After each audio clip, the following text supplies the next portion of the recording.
अपने YouTube channel Indresh GS classes में आप सभी का स्वागत करता हूं। तो दोस्तों आज हम लोग क्या देखेंगे, CDP। ठीक है, CDP की क्लास। ठीक, CDP की क्लास जो हमारा क्या चल रहा था, प्रैक्टिस सेट।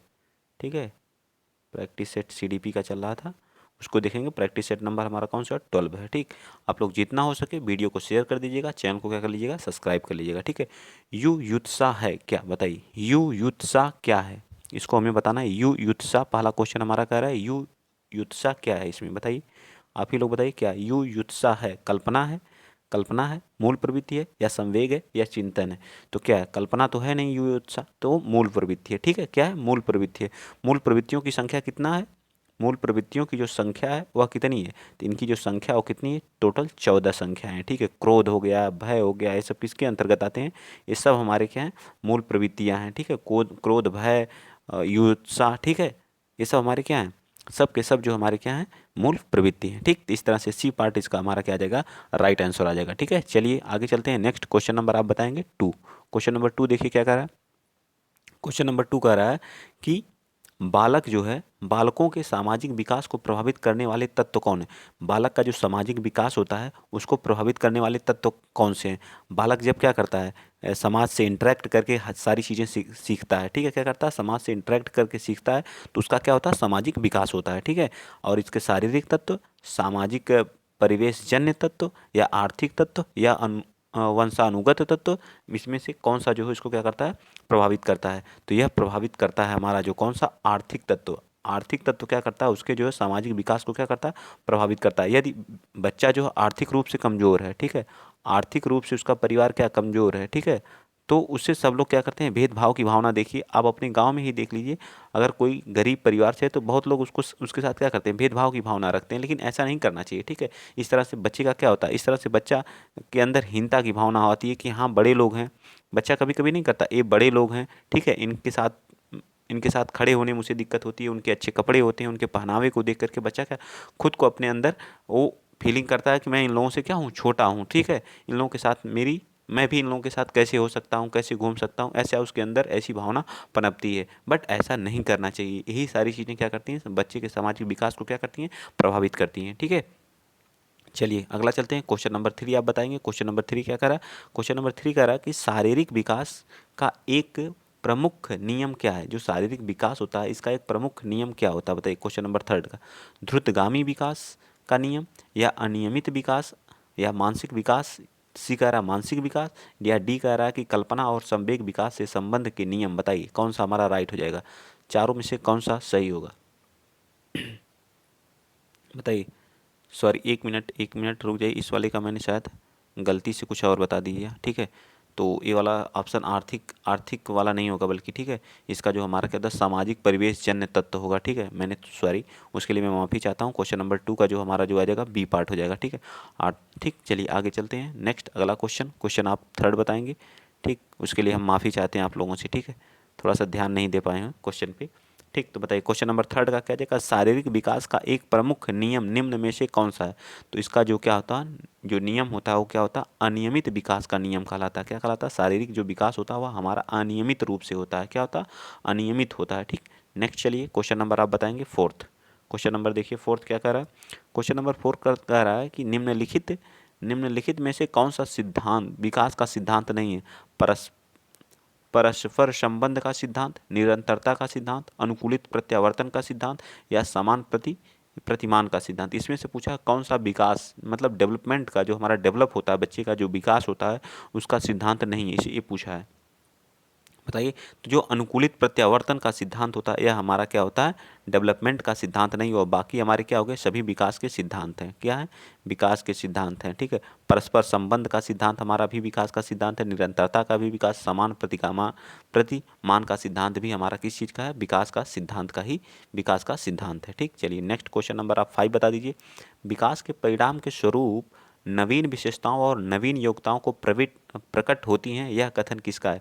जब हमारा विकास के परिणाम के स्वरूप यह जो है एक नवीन क्या होती है, योग्यता, और नवीन बच्चे के अंदर एक नवीन योग्यता और नवीन विशेषता क्या होती, प्रकट होती। यह कथन किसका था, हॉरलॉक का था, डगलस और होलैंड का था, गेसेल का था, या मेरे डिथ का था। बताइए इनमें से ए बी सी या कौन सा। क्वेश्चन नंबर 5 का, तो क्वेश्चन नंबर 5 का किसका था, यह कथन जो किसका था, हॉरलॉक साहब का था। किसका था, हॉरलॉक का था। ठीक, इसका क्या आ जाएगा, बी पार्ट। हॉरलॉक साहब ने कहा था कि जो बच्चे के अंदर जो विकास जब होता है तो उसके अंदर एक नवीन विशेषता और नवीन ज्ञान की क्या होता है, योग्यता प्रकट होती है।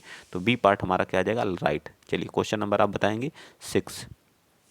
क्वेश्चन नंबर 6 बता दीजिए, 7 बता दीजिए, दोनों बताइए। कोहलबर्ग ने अपने प्रयोग से यह सिद्ध करना चाहते थे कि अधिगम, अधिगम क्या है, जानवरों में मनुष्य श्रेष्ठ है, एक स्वतंत्र क्रिया है, समग्र परिस्थिति का क्या है, प्रत्यक्षीकरण है, मानव का क्या है, अधिगम प्रयोजन पूर्ण है। बताइए कौन सा है, सी या बी या डी। तो इसका क्या है, समग्र परिस्थितियों का क्या है, समस्त परिस्थितियों का क्या है, प्रत्यक्षीकरण है। तो कोहलबर्ग ने क्या बताया था, नैतिकता का विकास बताया था। किसका विकास बताया था, नैतिकता का विकास बताया था। ठीक है, क्या बताया था, नैतिकता का विकास बताया था। इन्होंने कितने स्तर बताए थे, 3 स्तर को बताया था। ठीक है, कन्वेंशनल, प्री कन्वेंशनल और पोस्ट कन्वेंशनल। याद रखिएगा, प्री पोस्ट और conventional, conventional, pre conventional, post conventional. और इनके जो है क्या, दो दो अवस्थाओं को बताया था, टोटल 6 अवस्थाओं को बताया था, ये भी याद रखिएगा। ठीक है, चलिए तो सी पार्ट इसका राइट हो जाएगा। आगे चलिए क्वेश्चन नंबर आप 7 बता दीजिए। जो लोग पहली बार चैनल पर विजिट कर रहे हैं तो प्लीज़ चैनल को शेयर करिएगा, चैनल को सब्सक्राइब भी कर लीजिएगा। ठीक है, जिस तरह से हम लोग, हाँ सीटेट की आंसर की आ गई है। ठीक है, आप लोग जरूर कमेंट में बताइए आपके कितने सही हुए, आपको कितना फ़ायदा हुआ इस चैनल से जो है।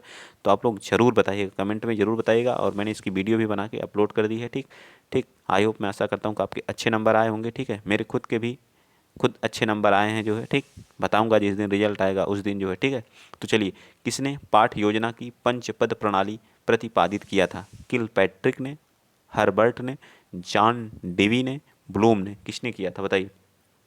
बताइए 7 का, इसको कौन किया था, बस याद रखना, पंच जो हमारा पंचपद प्रणाली है, किसने किया था, तो हर्बर्ट ने किया था। क्या हो जाएगा, बी पार्ट हमारा क्या आ जाएगा, इसका राइट आंसर हो जाएगा, हर्बर्ट ने। ठीक, नेक्स्ट बता दीजिए क्वेश्चन नंबर 8।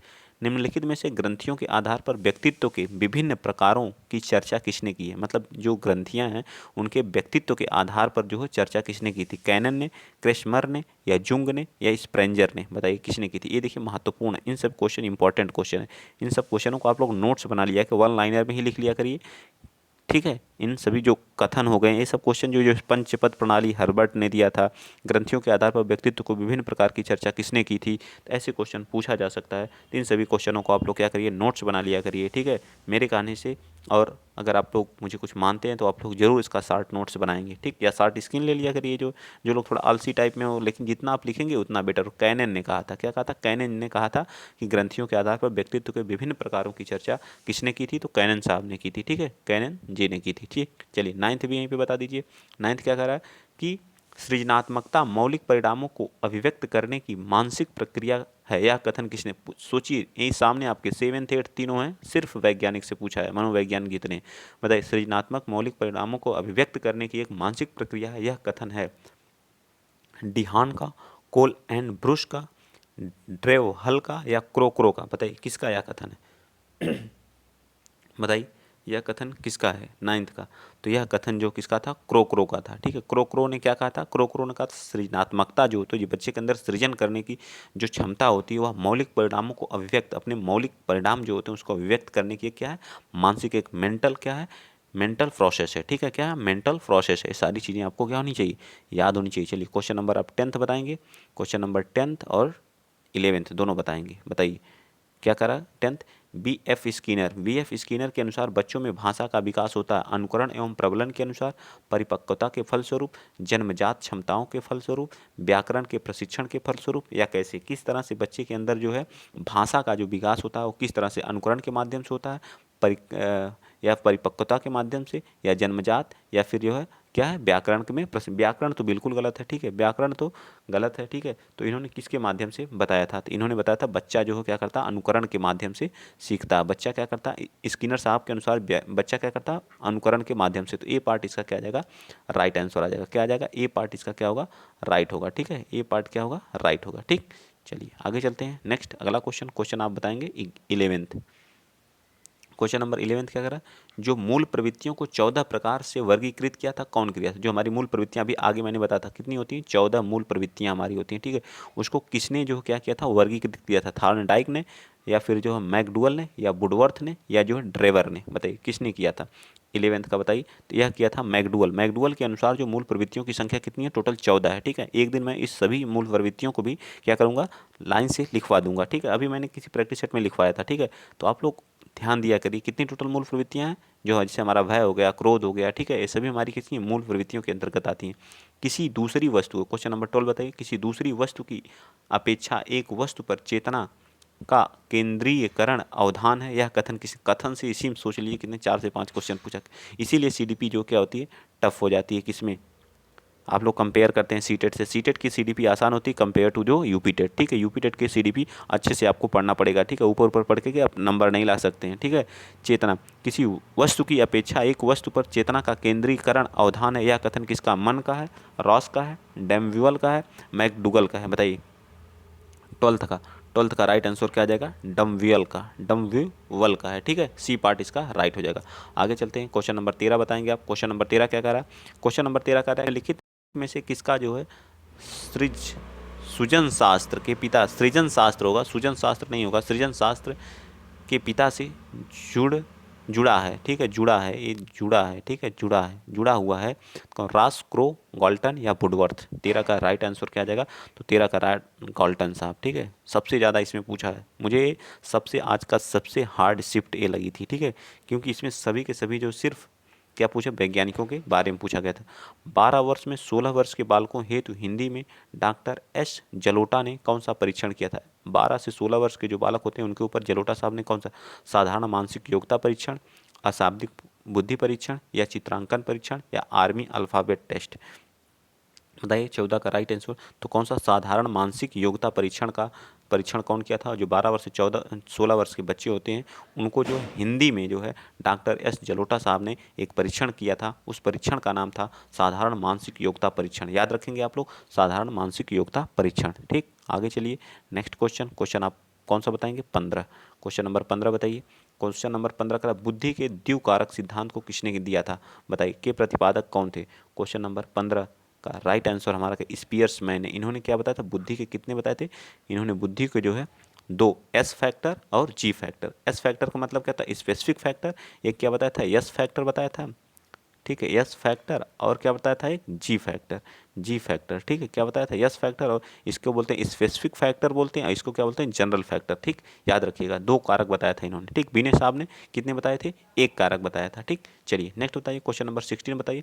पूर्व अनुभव के आधार पर संवेदना को अर्थ प्रदान करना कहलाता है। मतलब पूर्व पूर्व अपना जो पूर्व ज्ञान है, अनुभव के आधार पर किसी को संवेदना का अर्थ प्रकट करना क्या कहलाता है? स्मृति कहलाता है, कल्पना कहलाता है, प्रत्यक्षीकरण कहलाता है, या चिंतन कहलाता है? क्वेश्चन नंबर 16 का तो हमारा क्या कहलाता है? प्रत्यक्षीकरण कहलाता है। क्या कहलाता है? प्रत्यक्षीकरण कहलाता है, ठीक। तो इस तरह से बी पार्ट हमारा क्या हो जाएगा? 16 का राइट। 17 का बताइए। सीखने में प्रयास एवं भूल के सिद्धांत का प्रतिपादन किसने किया था? पावलोव, थॉर्नडाइक, कोहलबर्ग, या गेस्टाल्ट? सोचिए, सारी चीज़ें पूछा गया है, ठीक है, एकदम बहुत बेहतरीन क्वेश्चन है ये सब। बताइए 17 का क्या जाएगा? थॉर्नडाइक। भूल, प्रयास एवं त्रुटि का, प्रयास व भूल का या त्रुटि का जिसको बोलते हैं, यह नियम किसने दिया था? थॉर्नडाइक साहब ने। कोहलबर्ग ने नैतिकता का, ठीक है, कोहलबर्ग ने नैतिकता का। सारी थियरी के मॉडर्न में भी मैं कराऊंगा, थियरी के फॉर्म में भी कराया जाएगा। तो आप लोग जितना हो सके वीडियो को शेयर करिए, चैनल को क्या करिए? सब्सक्राइब करिए। चलिए बताइए, औसत बुद्धि वाले बालकों का जो बुद्धि आईक्यू लेवल, बुद्धि लब्धि का मतलब क्या होता? आईक्यू लेवल, ठीक है। स्तर क्या होता है? जो औसत होते हैं वो क्या होते हैं? बताइए। औसत बच्चों का जो है बुद्धि लब्धि लेवल जो होता है वो कितना होता है? 18 का राइट आंसर क्या आ जाएगा? 90 से 110 वाले बच्चे क्या होते हैं?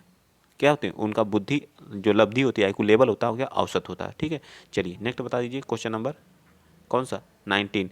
निम्न में से कौन सा तरल क्रिस्टलीय बुद्धि के प्रतिमान के प्रतिपादक थे? वर्नन, थॉर्नडाइक, कैटेल, या स्किनर? बताइए 19 का राइट आंसर क्या आ जाएगा हमारा? सी पार्ट होगा, कैटेल। कौन थे? कैटेल थे, ठीक। आगे बताइए, क्वेश्चन नंबर 20। क्वेश्चन नंबर 20 क्या कर रहा है? क्रिया प्रसूत अधिगम सिद्धांत का प्रतिपादन कौन किया? जो क्रिया प्रसूत अधिगम का जो है प्रतिपादन किसने? गार्टी ने, हल ने, थॉर्नडाइक ने या स्किनर ने? जो क्रिया प्रसूत का नियम था, क्रिया प्रसूत का नियम किसने दिया था? 20। तो ए दिए थे स्किनर साहब ने। स्किनर क्रिया प्रसूत का नियम किसने दिया था? स्किनर साहब ने दिया था। ठीक, तो डी पार्ट। आगे चलते हैं क्वेश्चन नंबर 21। क्वेश्चन नंबर 21 बताइए। ब्लूप्रिंट, ब्लूप्रिंट निम्न में से किसका महत्वपूर्ण घटक है? बताइए। परिरक्षण प्रशासन का है, या परीक्षण वैधता का है, परीक्षण निर्माण का है, परीक्षण आकलन? ब्लूप्रिंट, ब्लूप्रिंट के माध्यम से आप क्या करते हैं बच्चे को? तो ब्लूप्रिंट के माध्यम से जो हम परीक्षण निर्माण करते हैं, बच्चे का क्या करते हैं? परीक्षण निर्माण करते हैं। तो सी पार्ट इसका क्या हो जाएगा? राइट हो जाएगा। ठीक, आई होप, मैं आशा करता हूँ सारी चीज़ें आपको समझ में आ रही होंगी। ठीक है, चलिए, ये सभी PYQ हैं जो है। ठीक है, चलिए बताइए, आगे बताइए अगला क्वेश्चन। क्वेश्चन नंबर कौन सा? 22। विकास की जो पूर्व संक्रिया अथवा विकास में किसने दिया था? अवस्था किसने दिया था? जो पूर्व संक्रिया अवस्था है जो है, पूर्व संक्रिया अवस्था किसने दिया था? तो जीन पियाजे ने। जीन पियाजे के अनुसार कितनी अवस्थाओं के बारे में इन्होंने बताया था? तो इन्होंने अवस्थाओं, कितनी अवस्थाओं के बारे में बताया था? इन्होंने 4 अवस्थाओं को बताया था। ठीक, कितनी? संवेदी गामक अवस्था, पूर्व संक्रियात्मक अवस्था, मूर्त अवस्था और 4 अवस्थाओं को बताया था इन्होंने। ठीक है, कब से कब? एक 0 से 2 वर्ष, एक क्या होता था 2 से 7 वर्ष, 7 से 11 वर्ष, 11 से प्लस, मतलब 11 प्लस। तो इसको कहते हैं पूर्व संवेदीय, मैं ऊपर ही लिख दे रहा हूँ, संवेदी गामक अवस्था। ठीक है, गामक अवस्था इसको बोलते हैं पूर्व पूर्व संक्रिया संक्रिया अवस्था। ठीक है, पूर्व संक्रिया अवस्था। ठीक है, इसको बोलते हैं मूर्त अवस्था। ठीक, मूर्त अवस्था। इसको क्या बोलते हैं? अमूर्त या औपचारिक अवस्था। ठीक है, औपचारिक अवस्था। सारी चीज़ें आपको 4 अवस्थाओं के बारे में इन्होंने बताया था। चलिए नेक्स्ट बता दीजिए अगला क्वेश्चन। क्वेश्चन आप बताएंगे, क्वेश्चन नंबर 23। MPI परीक्षण का उपयोग जो है निम्न में से किसके मापन में किया जाता है? संप्राप्ति के, बुद्धि के, सृजनात्मक के या व्यक्तित्व के? बताइए 23 का। तो किसके? व्यक्तित्व। जब हम किसी व्यक्ति का जो व्यक्तित्व को मापते हैं तो उसमें क्या करते हैं? चेक करते हैं। ठीक है, 1 मिनट, थोड़ा सा बस 1 मिनट आप लोग रुक जाइए। ठीक, तो अगला क्वेश्चन हम लोगों के सामने कौन सा था? क्वेश्चन नंबर 23 था। ठीक है, क्वेश्चन नंबर कौन सा था? 23 था। ठीक है, तो 23 का क्या हो जाएगा बताइए? 23 का इसमें क्या? MPPI परीक्षण का उपयोग निम्न में से किसके मापन में किया जाता है? व्यक्तित्व के मापन में किया जाता है। ठीक है, और ये पियाजे तो था ही जो हमारा। अगला बताइए क्वेश्चन नंबर 24। अधिगम हेतु निम्न में से क्या सर्वाधिक आवश्यक है? बताइए। परिपक्वता, रुचि, अभिप्रेरण या निर्देश? मतलब अधिगम हेतु निम्न में से सबसे ज़्यादा जो सर्वाधिक है वो क्या है? बताइए 24 का। तो हमारा क्या? परिपक्वता। हमेशा क्या होती है? परिपक्वता अगर आपके अंदर है तो अधिगम हेतु आप सर्वाधिक क्या होंगे? आवश्यक होंगे। ठीक है, नेक्स्ट चलते हैं। क्वेश्चन नंबर क्या हो जाएगा? 25 बताइए। क्वेश्चन नंबर 25 बताइए। क्वेश्चन नंबर 25 क्या कह रहा है? क्वेश्चन नंबर 25 कह रहा है कि समय काल का समय होता है। बताइए। शैशव काल का, सॉरी समय काल में बोल रहा हूँ। शैशव काल का जो समय होता है, जन्म से 6 वर्ष होता है, जन्म से 2 वर्ष होता है, 12 से 18 वर्ष होता है, तो बिल्कुल गलत है। किशोरावस्था होता है, 15 वर्ष तक होता है, ये भी गलत है। तो क्या होता है बताइए? शैशव काल की जो अवस्था होती है वो कौन सी अवस्था होती है? बताइए 25 का। तो 25 का राइट आंसर हमारा क्या आ जाएगा? बी पार्ट हमारा क्या होगा? राइट आंसर हो जाएगा। ठीक है, बी। चलिए नेक्स्ट बताइए क्वेश्चन नंबर 20। कोहलबर्ग निम्न में से किससे संबंधित है? व्यक्ति के सिद्धांत से, विकास के सिद्धांत से, अभिप्रेरण के सिद्धांत से या अधिगम के सिद्धांत से? तो जो कोहलबर्ग थे हमेशा क्या थे? अधिगम के सिद्धांत से रिलेटेड थे। तो 26 का राइट आंसर क्या आ जाएगा? D part. ठीक है, अधिगम के सिद्धांत से संबंधित थे कोहलबर्ग। इन्होंने नैतिकता के विकास का सिद्धांत का भी नियम इन्होंने दिया था, और 3 अवस्थाओं को इन्होंने क्या किया था? डिफाइन किया था। चलिए मैकडूगल के अनुसार मूल, अभी देखिए क्वेश्चन आता है कि मैकडूगल के अनुसार जो मूल प्रवृत्तियाँ कितनी है? 14 हैं। कितनी है? 14 हैं। तो इसका हमारा राइट आंसर क्या आ जाएगा? B part. ठीक है, तो क्या आ जाएगा? B part. आगे चलते हैं नेक्स्ट अगला क्वेश्चन। क्वेश्चन नंबर 24 बताइए। क्वेश्चन नंबर 24 क्या कर रहा है?